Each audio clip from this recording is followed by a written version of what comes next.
Nagbabalik ang PTV Balita ngayon.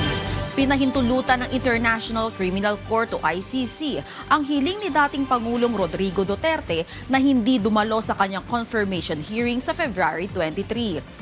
Sa isang dokumentong inilabas kahapon, inihayag ng ICC Pre-Trial Chamber na matutuloy ang pagdinig mula February 23 hanggang 27 kahit wala si Duterte. Ayon sa ICC, pinapayagan ng Rome Statute na ituloy ang confirmation hearing kahit na i-waive ng suspect ang kanyang karapatang dumalo.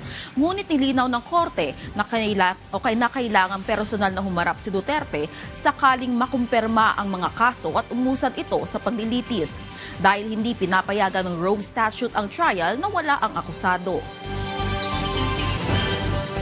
Pinalalim na ika-4 ng Philippine-US Bilateral Maritime Dialogue ang mga pagpapatuloy sa malawak na kooperasyon ng dalawang bansa sa maritime security, pangangalaga sa kapaligirang dagat at blue economy. Binigyang diin ng Department of Foreign Affairs sa mahalaga ang mga dialogong ito sa pagpapatibay ng isang rules-based maritime order na nakabatay sa international law. Pinananatili rin ang bukas sa komunikasyon sa panig ng China para sa constructive dialogue at practical cooperation.